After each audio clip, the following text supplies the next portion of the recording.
Climb aboard a mysterious vessel with a spacefaring captain and observe a never-before-seen cosmic phenomenon in tonight's calming sleep story. Sleep and Sorcery is a folklore and fantasy-inspired sleep series. My name is Laurel, and I'll be your guide on tonight's fantastical journey. Sleep and Sorcery is one part bedtime story, one part guided meditation, and one part dreamy adventure. If you are still awake as the story concludes, I'll guide you through a relaxing body scan and meditation.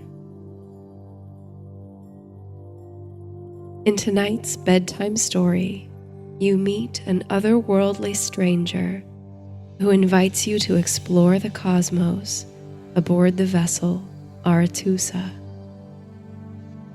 As you make your way to the farthest flung reaches of space, you explore the bowels of the ship, musing on the nature of time, space, and the interconnectedness of all stories from the ancient and modern world. Finally, you reach your destination and observe the Atlantis Nebula, whose hypnotic colors inspire dreams of myth and eternity. There is geometry in the humming of the strings. There is music in the spacing of the spheres. Pythagoras. There is a special kind of silence aboard the Arethusa. It fills the gaps between your footfalls on the floor with its immaculate lightness. It is a silence so rich that in searching for sound, your senses seem to gather a warm, soothing tone in its absence, like a quivering hum that binds each moment together, like a sacred om rippling outward from the center of the universe. The vessel is vast and in its own way uncharted, like the stretches of galaxy through which it tumbles. This was explained to you by the ship's captain, the one who fell to earth. They are around here somewhere, fiddling with the buttons and modules on the bridge, probably muttering to themselves.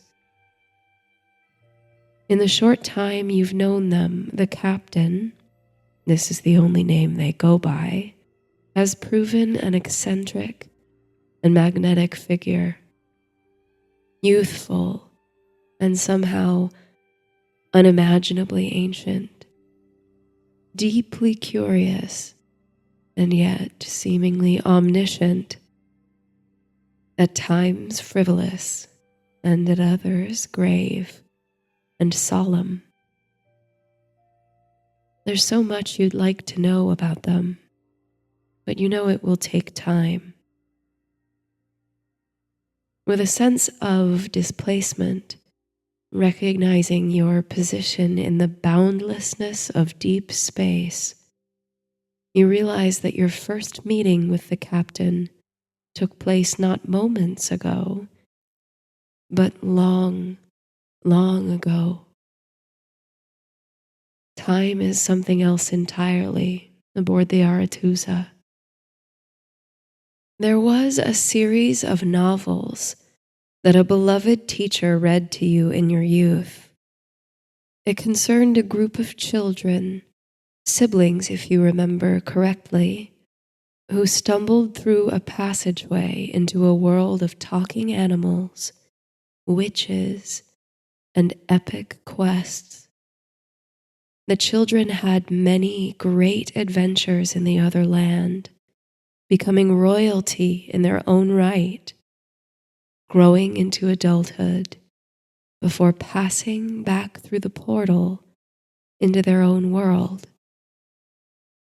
But when they returned, they found that only moments had passed. The memories of a lifetime were sublimated into the minds and bodies of adolescents. In your case, perhaps it's the other way around.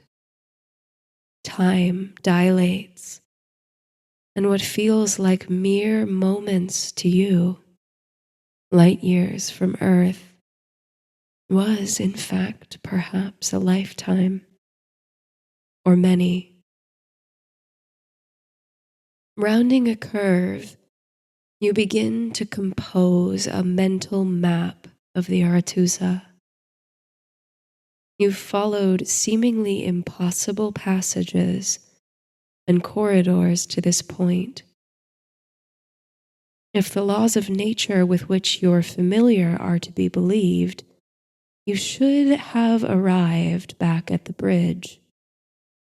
But instead, you stand before a set of 3 circular portals, each leading to a new hallway. It's as though the Arethusa has a mind of her own,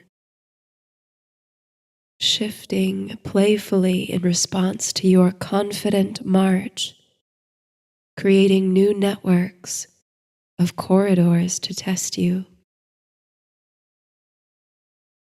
The floor, pristine and pale in the soft light, feels solid and immovable beneath your feet. It's strange to think that in fact you stand inside a moving vessel, one traveling the universe at unimaginable speeds. You stop walking for a moment and try to feel the Arethusa moving through space. But all you feel is absolute stillness.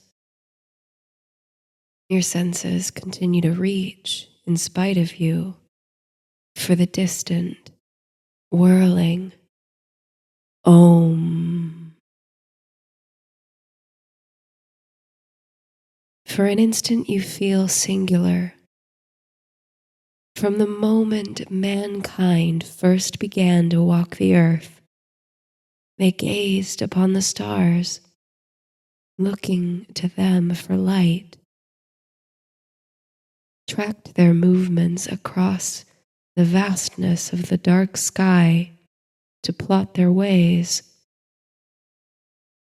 played connect the dots with the heavenly bodies, stringing together constellations and bestowing upon them the names, myths, and deeds of their culture's heroes. In the patterns of the wandering stars, they fixed their hopes and charted their destinies. With eyes bright and tilted upward, they questioned the nature of time and discovered their own stellar composition. In time, they composed stories of future civilizations and starward populations, societies that discovered the secrets of the universe to move beyond earthly troubles. They even dared to dream that they might one day pioneer the skies. And here, in the ringing silence of the Arethusa, you stand, the avatar of all those hopes and dreams and destinies.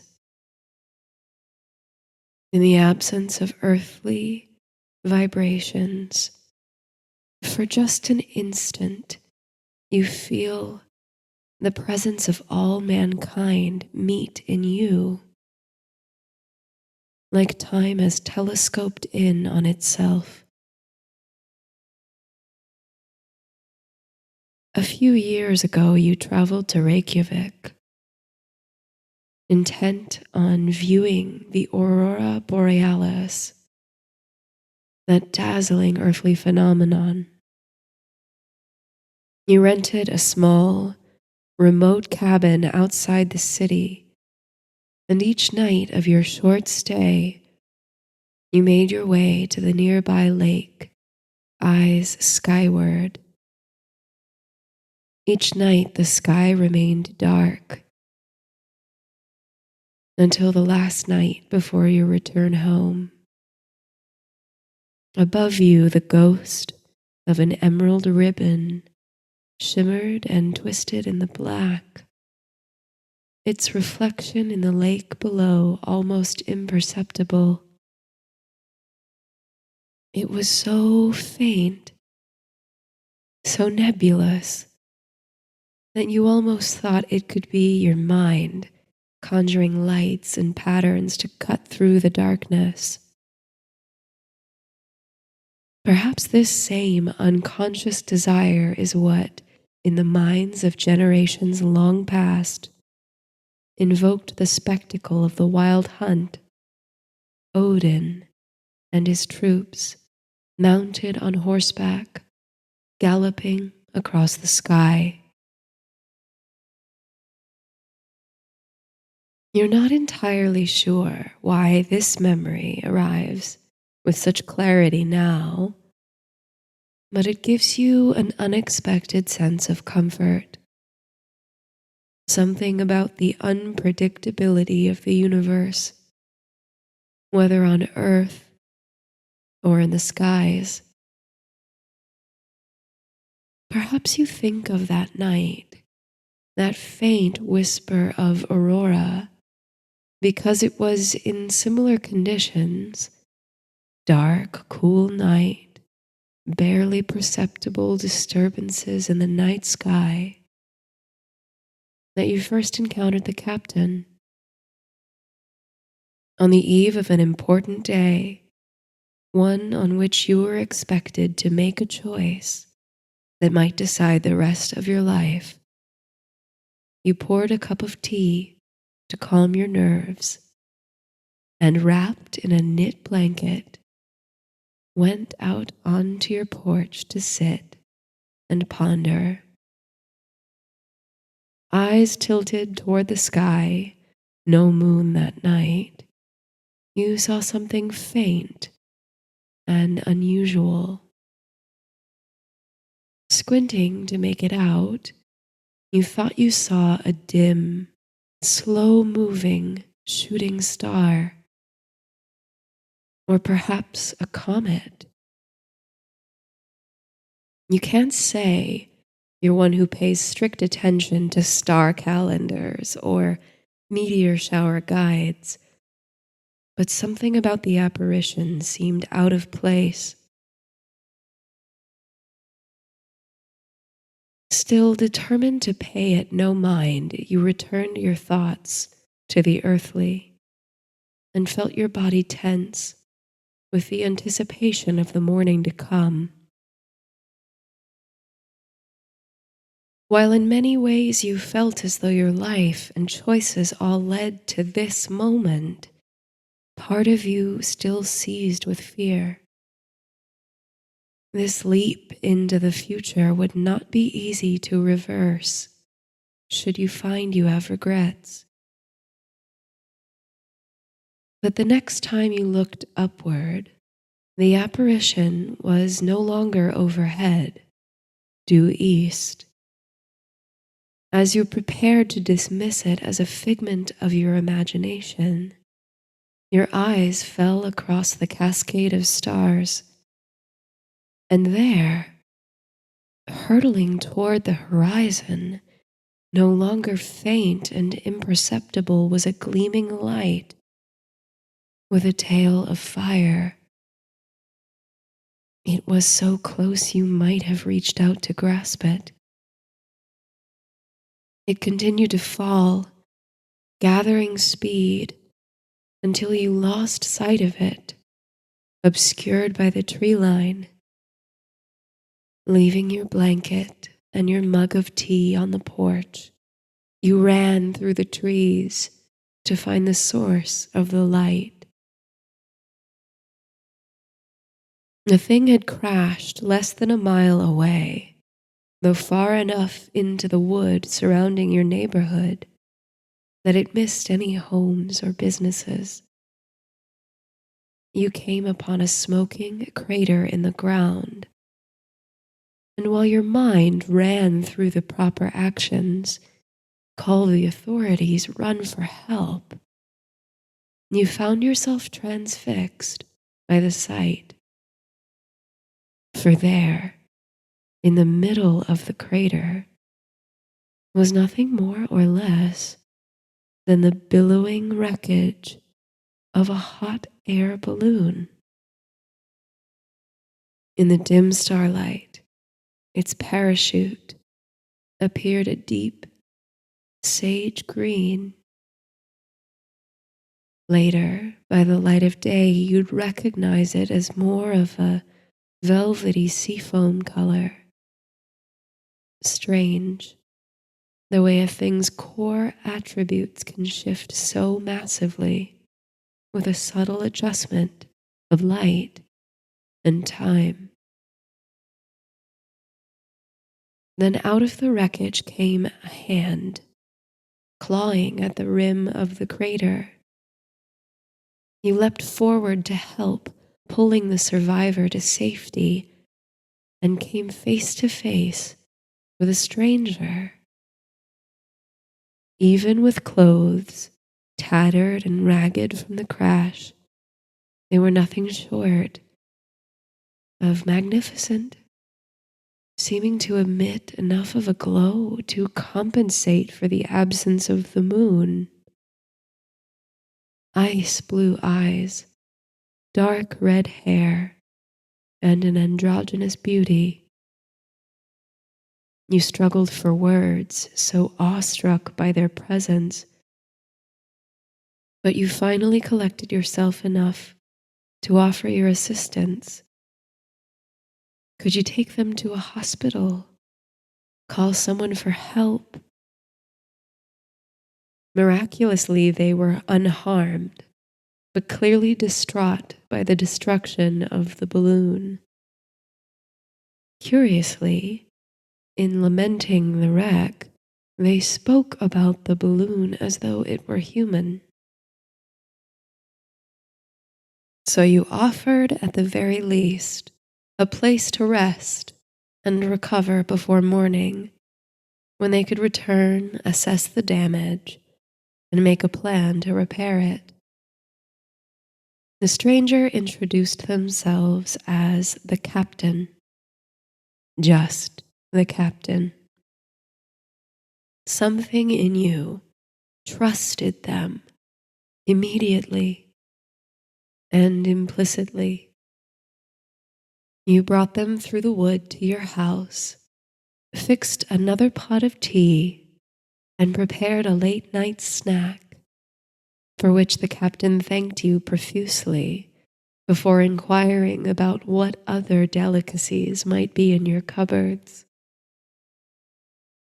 They cleaned out your refrigerator, your freezer, and your pantry, expressing delight over the most commonplace foods. Peanut butter, a revelation. Jell-O, a first-rate marvel. Canned tomato soup, divine.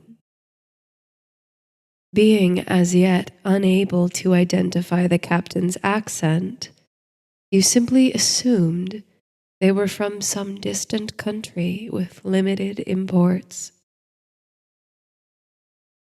Thinking back now on your first meeting, you try to remember when you became aware that the captain was not, in fact, of this earth. Did you know from the moment they crawled from the wreckage? Or were you clueless up until you set foot aboard the Arethusa?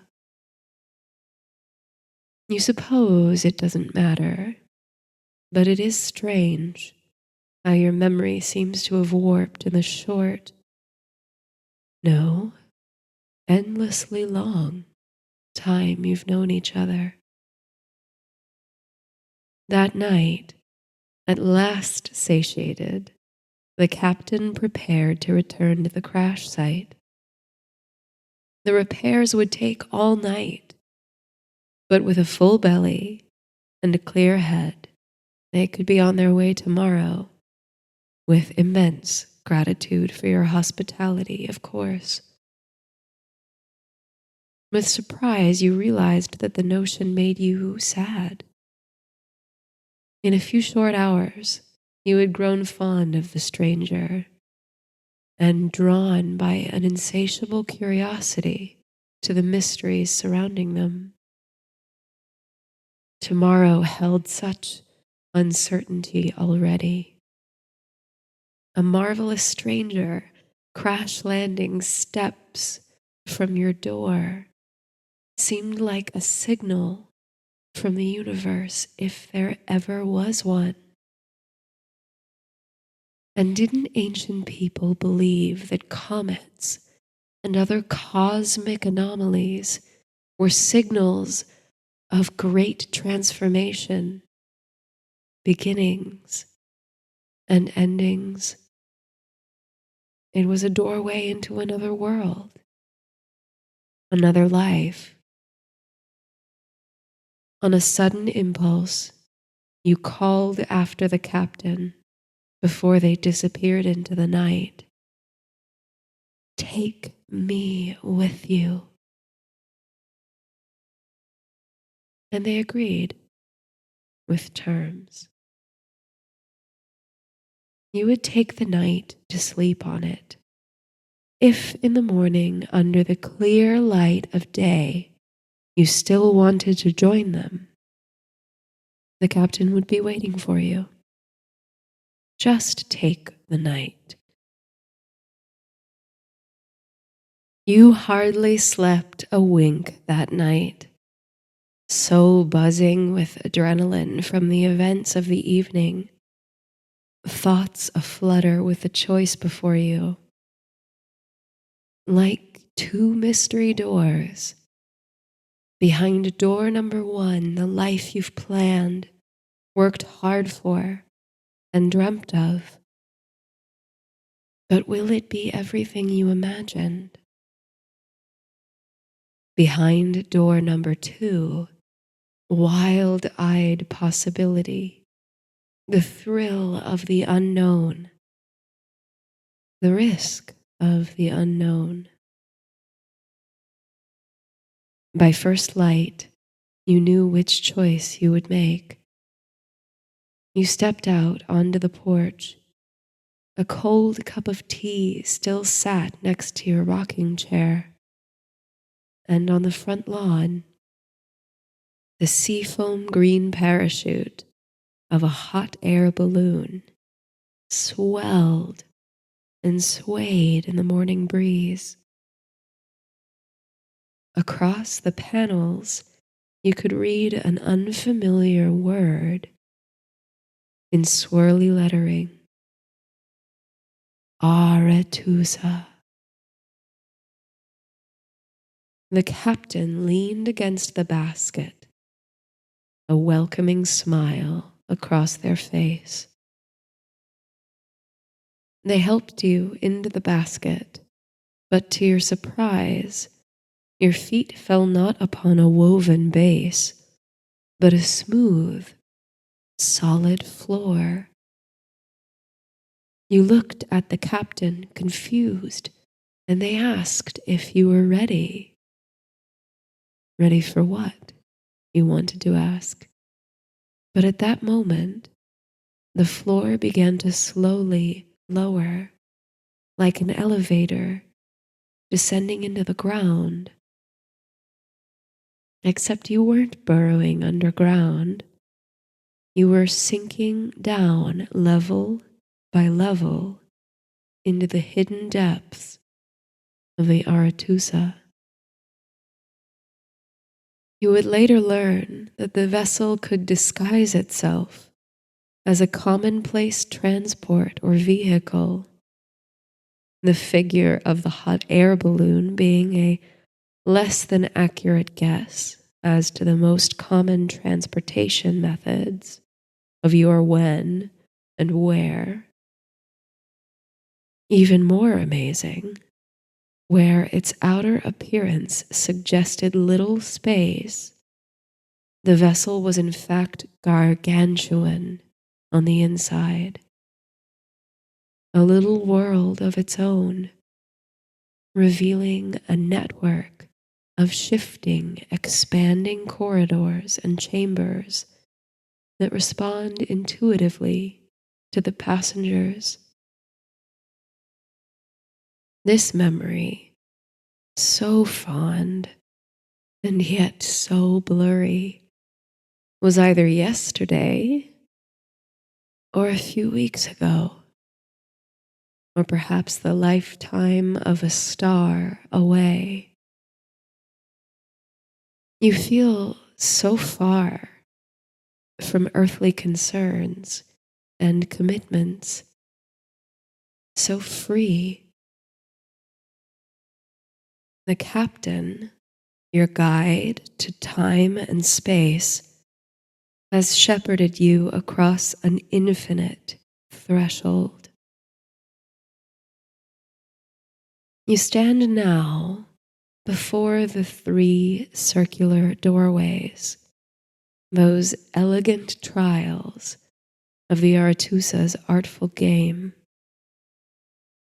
She has a sense of humor, you've realized, and likely any of the doors will take you back to the same corridor from whence you came. It's just the kind of trick she'd play. You contemplate whether to play along. When you first came aboard, the captain promised you adventure. Travel on the Arethusa for as long as you like. Be open to the vast and varied possibilities of infinite, untold universes. Tumble through time, see ancient societies and future civilizations. Sail the starry seas never seen by the human eye. When asked where you'd like to start, overwhelmed by the proposition of infinite possibilities, you requested to be taken to see the most distant star, the farthest flung reaches of space, the edge. The sense of freedom is dizzying.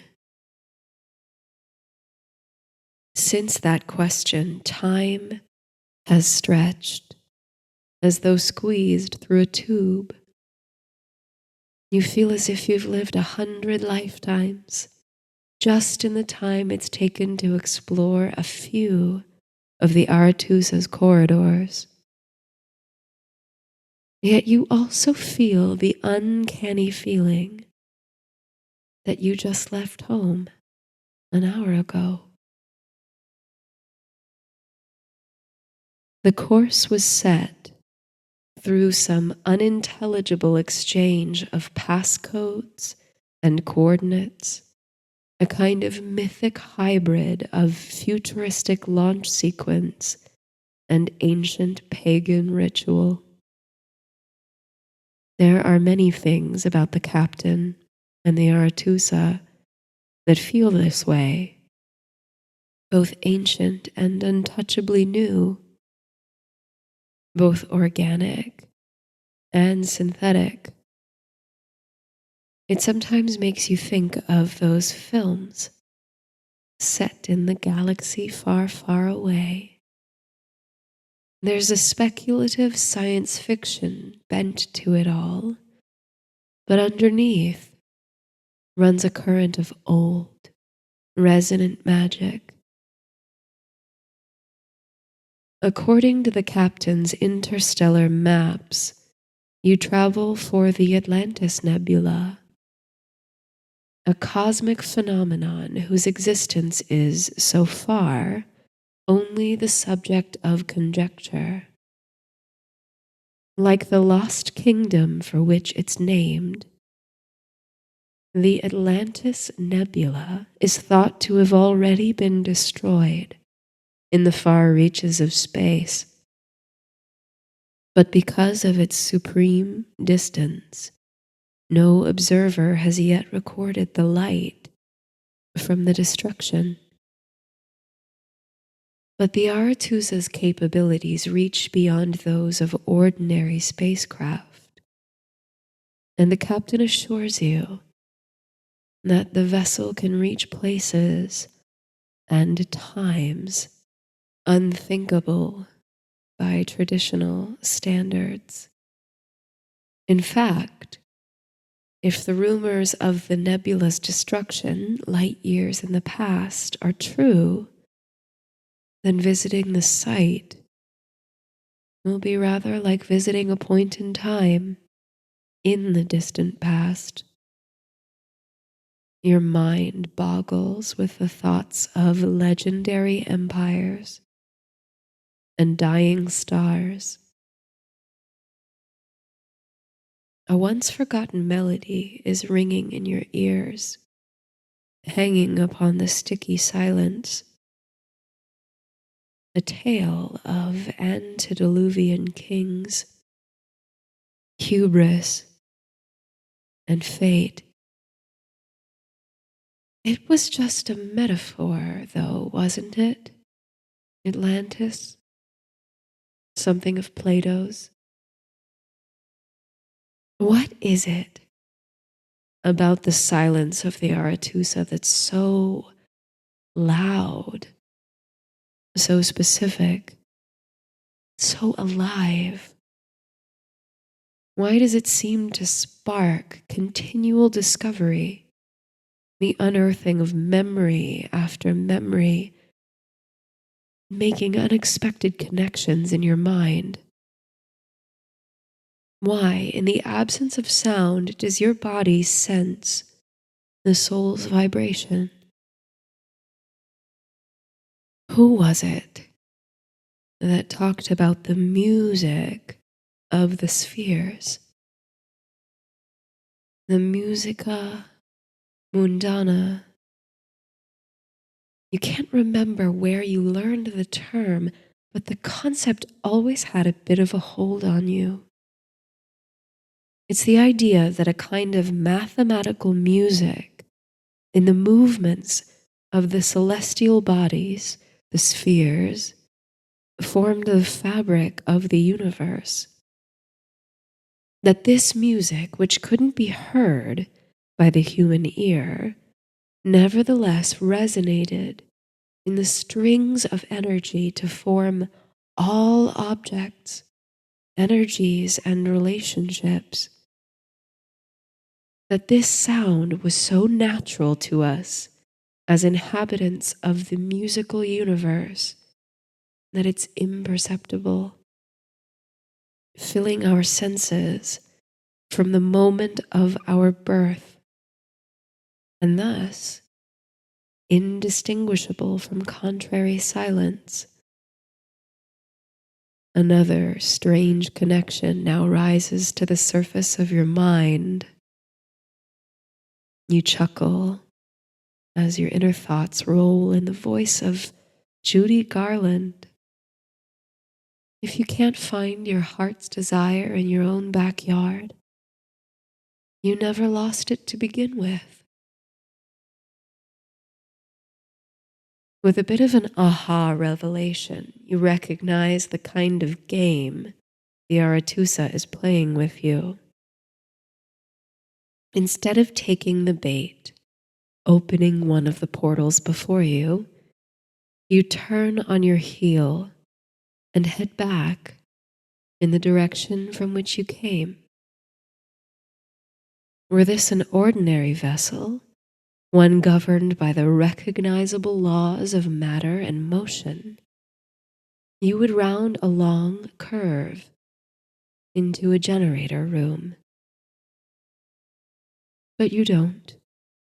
Instead, you come upon the main bridge, a large chamber at the center of which is a massive console replete with screens, buttons, bits and bobs that make little sense to you.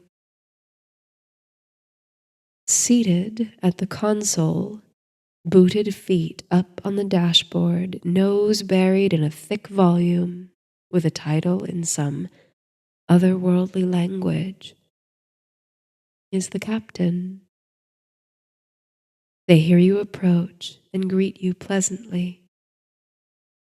Were you lost? They wonder. You're not sure how to answer. You might say that you and the Arethusa were getting to know one another. You'll be arriving at the observation point soon, and you're in for quite the wonder. You ask the captain if they've ever heard of the music of the spheres, if they remember whose idea it was. Pythagoras, the captain thinks.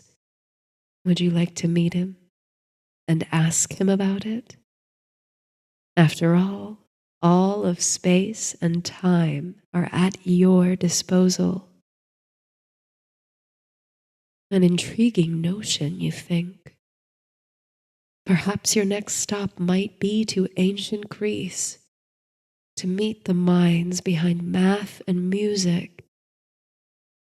Or you might like to ask Plato about Atlantis. Perhaps even visit the legendary kingdom if it ever existed. So many mysteries of ancient history could be solved by your curiosity. The Arethusa seems to sigh, a subtle sound melange of organic and synthetic deceleration. You've arrived. Just as the floor of the balloon basket lowered you into the Arethusa's console on that fateful morning, it now ascends. The captain urges you to look up. Don't worry, you're safe.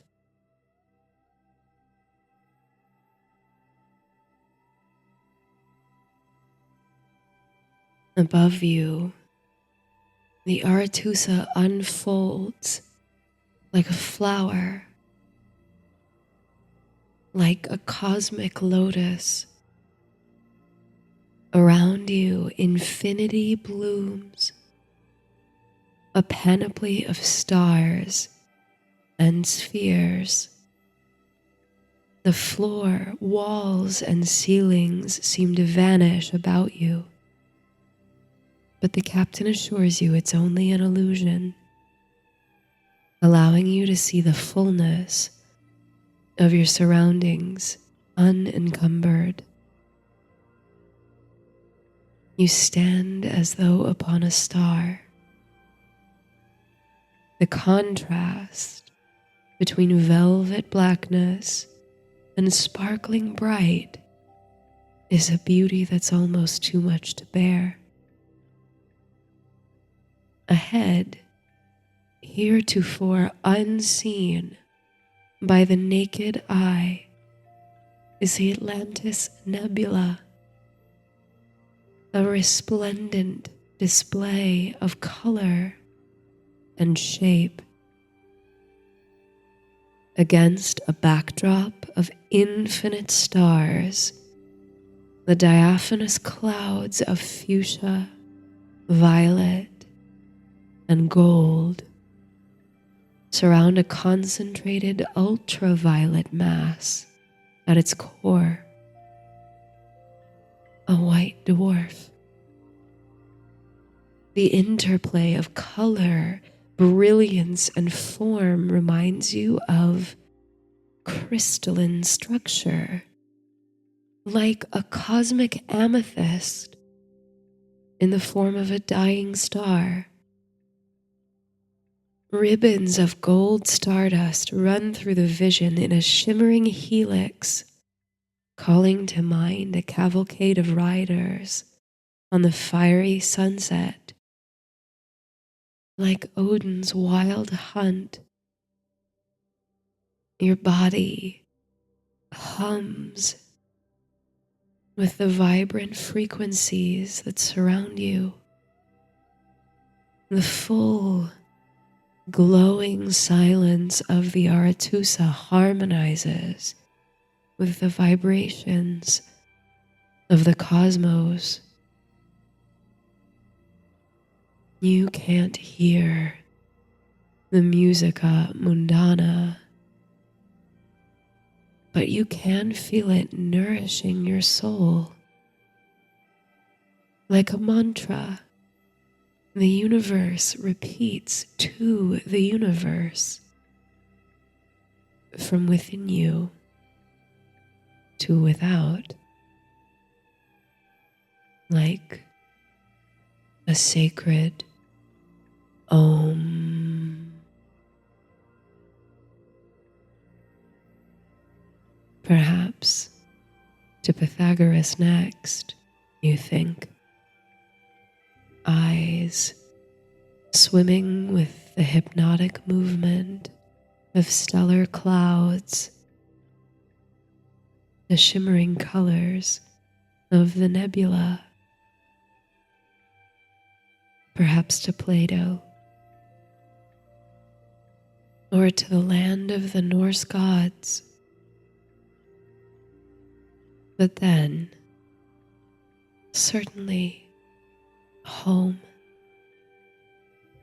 You'll carry the singular vision of eternity with you, with the silence and the music of the spheres.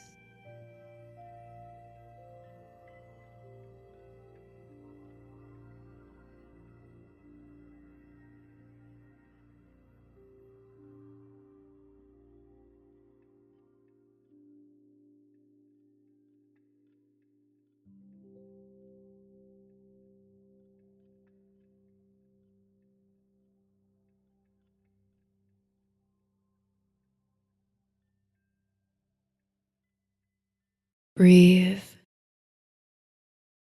Bring your awareness to the base of your spine,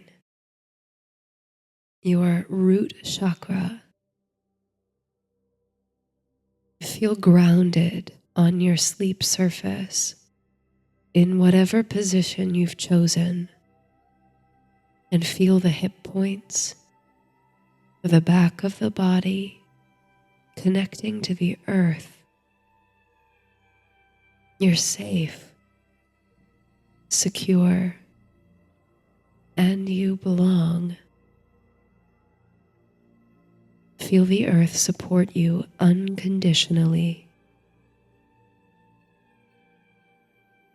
Visualize the color red, the color of strength, courage, and vitality. Rest and release any tension in the base of your spine or the surrounding muscles. Breathe into your roots. Feel expansion and release.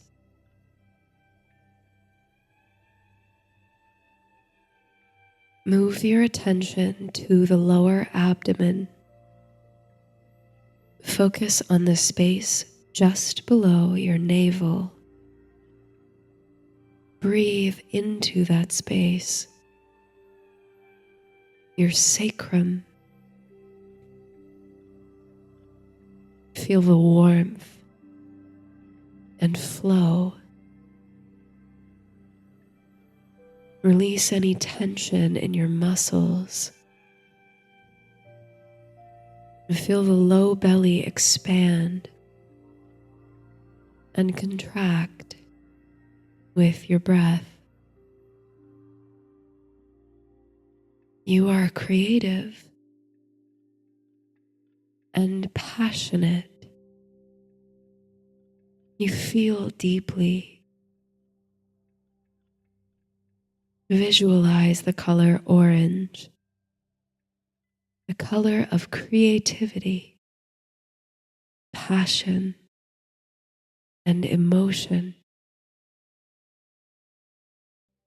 Feel nourished by the breath and supported in the lower body.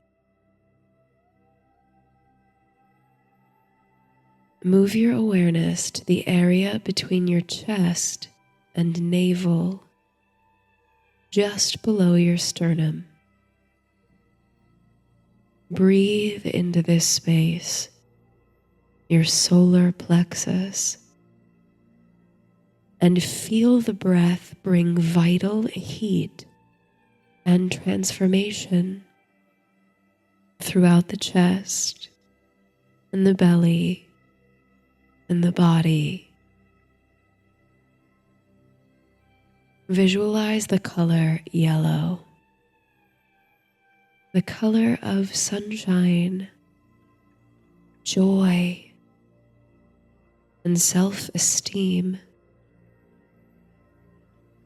You are powerful. You are responsible.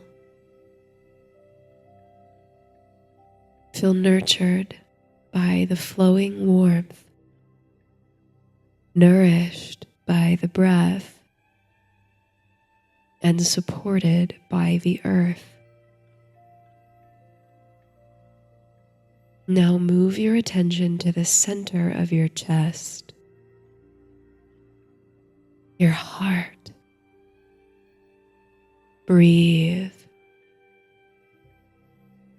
Feel the chest and belly expand with the breath. Then on the exhale, soften and lighten.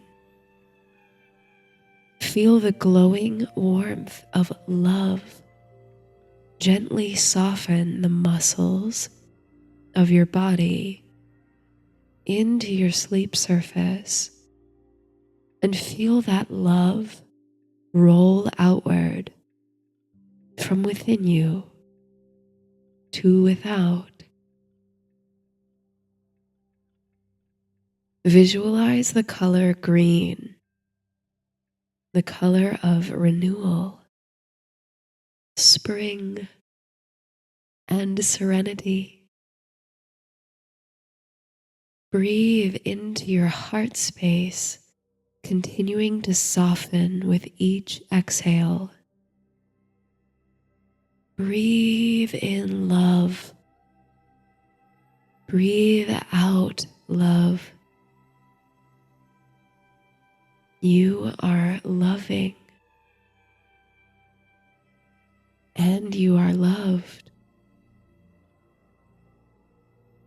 Feel grounded and supported by the earth, nourished by the breath, bathed in warmth, and softened by love. Now move awareness to the throat. As you breathe in, feel the breath move smoothly down the back of the throat, bringing lightness and life to the mind, body, and soul. With your exhales, feel dark, heavy air being removed. And with your inhales, feel light, buoyant air clearing passageways throughout the body. You are free. Visualize light blue or turquoise, the color of truth and clarity. Feel lightened by the truth, softened in love, wrapped in warmth, nourished in the body, supported by the earth. Now, move attention to the center point between your eyebrows, the third eye. Visualize the color indigo, the color of insight and intuition. Breathe and release the tension in your body, opening yourself up. You are wise. Soften and release. Feel supported, nourished, warm, loved, light, and insightful. Now, move your awareness to the very top of your head, your crown chakra. Breathe into the space at the top of your head and feel yourself open, blossoming outward like a lotus, opening to a higher consciousness, to convene with the divine spirit. Visualize the color violet, the color of transformation and deep connection. Feel whole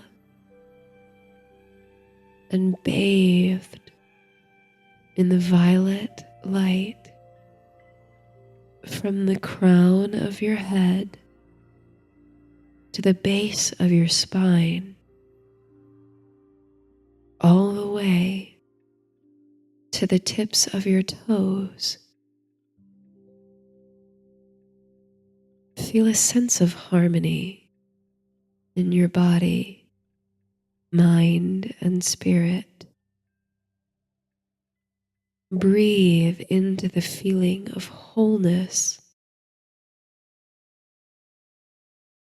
See the colors red, orange, yellow, green, blue, indigo, and violet in a cosmic dance, balancing the sensations and impulses and connections within you and without. Feel yourself supported unconditionally by the earth, rooted in your sensational body. Feel abundant and open to love, insight, and connection. from within you to without.